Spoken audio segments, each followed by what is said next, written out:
এই যে আমার সবজিগুলো কাটা হয়ে গেল, মানে সবজির যে যেটা বাদ দিই ওগুলো কাটা হয়ে গেল, ছোটো ছোটো করে কেটে নিয়েছি। এবার যাবো লেবু গাছের গোড়ায় দিতে। এই দেখাও আমি বস্তাটার মধ্যে নিয়ে নিয়েছি, পুরোনো একটা বস্তা আমার ছিল, সেই বস্তার মধ্যে রেখে থাকো।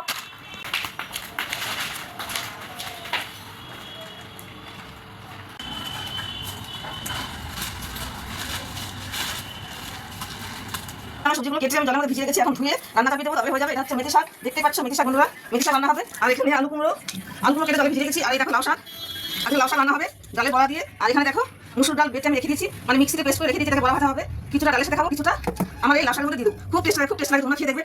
তো চলো আমার রান্না শুরু করে দিই, আমার দেরি হয়ে যাচ্ছে। আর কেমন করে লাউ শাকটা বানাবো সেটা তোমাদের সাথে শেয়ার করবো। আমার লাউ শাকের তরকারি মুসুর ডালের বড়া দিয়ে কেমন হয় দেখতে, সেটাও দেখাবো। বন্ধুরা আমার কড়াই গরম হয়ে গেছে, এখন আমি মেথি শাকটা বসাবো। আর এই তেলের মধ্যে আমি ফোড়ন দেবো হচ্ছে, এই দেখো আদা কুচি করে রেখে দিচ্ছি আগে থেকে। আর এই কাঁচা লঙ্কা এটা আমি এখন এই তেলের মধ্যে দিয়ে দেবো।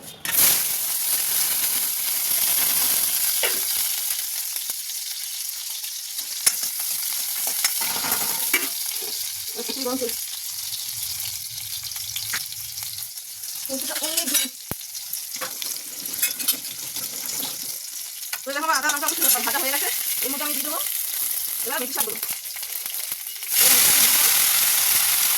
এর মধ্যে আমি দেবো না, কিছু হলুদ দেবো, হলুদ দিয়ে নুন দিয়ে ঢেকে দেবো।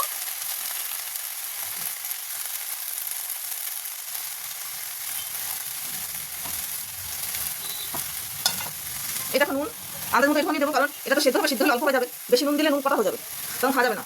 অল্প নুন দিলাম, হলুদটা এখন দেবো না, নামাবার কিছুক্ষণ আগে হলুদটা আমি দিয়ে দেবো। তো চলো হতে থাকুক, বাকিটা পরে দেখাবো। যে আমার মেথি শাক ভাজা এই পর্যায়ে এসেছে, সিদ্ধ হয়ে যাওয়ার পরে একটুখানি হয়ে গেছে। দেখেছো বন্ধুরা, যখন আমি শাকটা দিই ধুয়ে তখন কতগুলো ছিল আর কতটুকু হয়ে গেছে দেখো। তো এর মধ্যে আমি হলুদটা দিয়ে দিয়েছি, সেটা দেখাতে পারিনি, দেখতে পাচ্ছ হলুদ লাগছে। তো আমার শাক ভাজা এখানেই হয়ে গেছে, তো আমার হয়ে গেছে। এখন আমি এই দেখো গ্যাস বন্ধ করে দিলাম।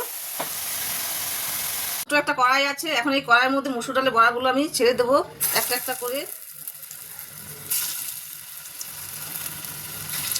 আমার অল্প স্বল্প জিনিস করা হলে আমি আমার এই ছোট্ট কড়াইটা ইউজ করি। তো তোমরা কমেন্টে বলবে আমার এই ছোটো কড়াইটা কেমন লাগছে দেখতে। অবশ্য কড়াইটা অনেক পুরনো হয়ে গেছে, তাই দেখো ওর যে হ্যান্ডেলটা আছে ওটাও ভেঙে গেছে।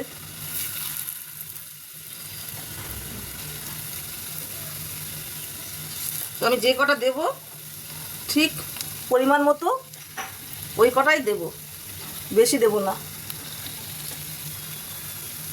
মানে এটা তরকারিতে দেওয়ার জন্য। তো চলো ভাজাটা হতে থাকুক। তোমার সব কাটিং করতে হবে। তো দেখো বন্ধুরা আমার বড়াটা ভাজা হয়ে গেছে, আর আমি এটাকে এখন নামিয়ে নেব। দেখো একদম লাল লাল ভাজা হয়ে গেছে, আর বেশি কড়া করবো না, বেশি কড়া করে ফেললে তেতো লাগবে। তো এটাকে আমি এখন তুলে নেব, তুলে এই বাটির মধ্যে রেখে দেবো। এটা তরকারির মধ্যে দেওয়ার জন্য যথেষ্ট ভাজা হয়েছিল। লাউ শাকটা বসাবো, আমার তেল গরম হয়ে গেছে, আর এর মধ্যে ফোড়ন দেবো। এই দেখো এখানে আছে শুকনো লঙ্কা আর গোটা জিরে, এটাকে আমি এবার তেলের মধ্যে দিয়ে দেবো।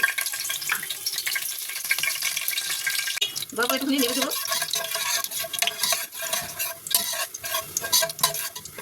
লাল লাল ভাজা হয়ে গেছে, এবার এর মধ্যে দেখো আমি যে আলু আর কুমড়োগুলো কেটে রেখে দিয়েছিলাম, এর মধ্যে দেখো কাঁচা লঙ্কা চিড়ে দিয়ে দিয়েছি। আর কাঁচা লঙ্কা বা কোনো মশলা যাবে না, আমার জিরে আর লঙ্কায় ফোড়ন বা আর কিছু যাবে না, ডালে বড়া নামাবার সময় দিয়ে দেবো। দেখো এবার সবজিগুলো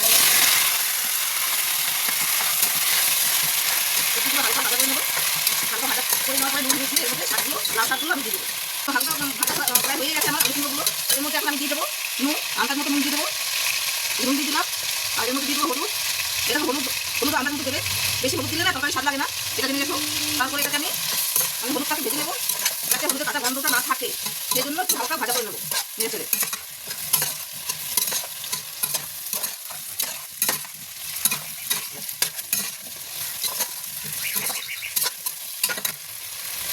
হলুদ দেওয়ার পর ভাজানো হয়ে গেল, এবার এর মধ্যে দিয়ে দেবো লাউ শাকগুলো। লাউ শাকগুলো দিয়ে অল্প দিয়ে এরকম নাড়াচাড়া করে দেবো।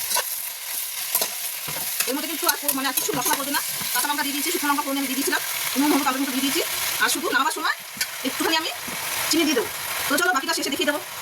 তো বন্ধুরা আমি এবার বড়াগুলো দেখো শাকের মধ্যে দিয়ে দিয়েছি, এবার এটা এর মধ্যে দিয়ে নাড়াচাড়া করে মিশিয়ে দেবো। মিশিয়ে দেওয়ার পরে এটাকে ঢাকা দিয়ে দেবো। ঢাকা দেওয়ার পরে কিছুক্ষণ রাখবো, সেদ্ধ হবে। তো সেটা দেখো বন্ধুরা, আমার লাউ শাকের তরকারি কমপ্লিট হয়ে গেছে। এখন আমি গ্যাস অফ করে দেবো। তো এর মধ্যে তো কী কী দিয়েছি তোমরা সবই জানো, আর এখন আমার কিছু দাও নেই। এই দেখো আলুটা সব সেদ্ধ হয়ে গেছে, দেখেছো? আলু সেদ্ধ হয়ে গেছে, সব সেদ্ধ হয়ে গেছে। লাউ শাক দেখো কিন্তু সেদ্ধ হয়েছে, দেখেছো? আর আমি এর মধ্যে চিনিটা দিয়ে দিয়েছি, ওটা মানে দেখাতে পারিনি, সরি তার জন্য। চিনিটা যে যেমন খাও, চিনিটা এই জন্যই দেওয়া হয়, চিনিটা দিলে তরকারি টেস্ট বাড়ে, বাস আর কিছু না। এখন চিনি তো সবাই আমরা পছন্দ করি না, যারা পছন্দ করো তারা দিতে পারো, নাও দিতে পারো। তো আমি নিরামিষ খাই, তো তাই লাউ শাকটা এইভাবে করলাম। কেমন হলো আমার রান্নাবান্না আজকে তোমরা অবশ্যই কমেন্টে বলবে। আর সবাই ভালো থেকো, সুস্থ থেকো। আর আমার কথা বলতে একটুখানি অসুবিধা হয়, মানে কথা বলতে বলতে আজকে একটু মানে সমস্যা হয় আর কি। তো তার জন্য আমি ক্ষমা চাইছি। আর আমার রান্নাবান্না কেমন হলো কমেন্ট অবশ্যই করবে, লাইক কমেন্ট অবশ্যই করবে, ঠিক আছে? ভালোবেসে করবে, ভালো লাগলে করবে, ভালো না লাগলে করবে না। টাটা।